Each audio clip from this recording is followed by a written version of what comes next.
Ito po yung isa sa ating mga 6 months old. So sa July 30 is magsa 7 na sila. Shout out na rin po dito sa ating Golden Boy Pumpkin. Yan. And then meron tayo ditong Benny Cuenca na tatlong pumpkin.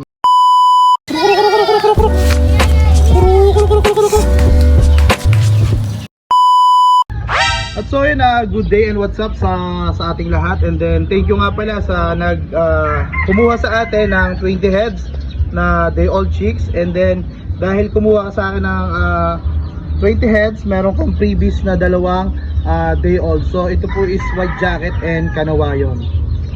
At so yun, so nag-avail sa atin ng 20 heads na day old chicks. So dahil nag-avail ka ng 20 heads, meron kang libreng chick booster para sa ating day old 1 to 1 month. So yun, shout out and good luck po sa pagpapalaki ng mga day old chicks na nakuha nyo sa akin.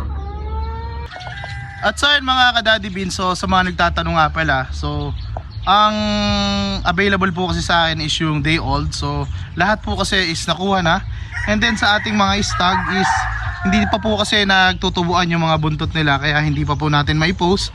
Pero may ilan-ilan na tumutubo na. So ipapakita ko po sa inyo. Ito po yung isa sa ating mga 6 months old. So sa July 30 is magsa 7 na sila. And then ito naman yung ating mag 7 months old sa 4.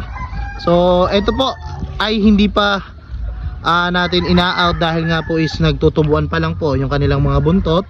And then yun nga, ang iba po natin is nandito. Yan. Nasa mga square pen. Yan, tsaka sa scratch pen. So yan, dahil bumagsak po yung ating talisay, so nililinis natin dahil napakarami pong langgam. And then ito naman po yung kauna-una ang bumibihis po sa kanila. Yan, halos lahat po kasi is bunot pa ang kanilang mga buntot. And then shout out na rin po dito sa ating Golden Boy Pumpkin. Yan po, napakakisig at napakagwapo, bultong-bultong katawan at mabalikat.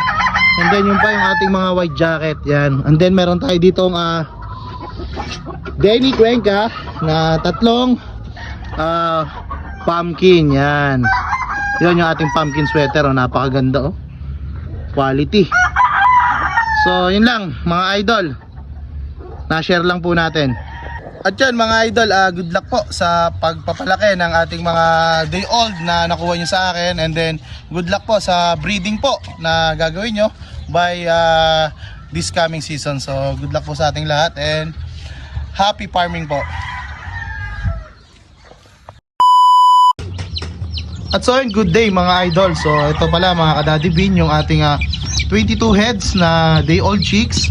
And then yung dalawa dyan is freebies. So ang kinuha lang po nila is 20 heads. So meron silang freebies din na isang pouch ng chick booster para naman ang mga sisiw natin ay maagang matutong magsitukan. So yun nga, dadalhin na po natin to doon sa Taal, Batangas.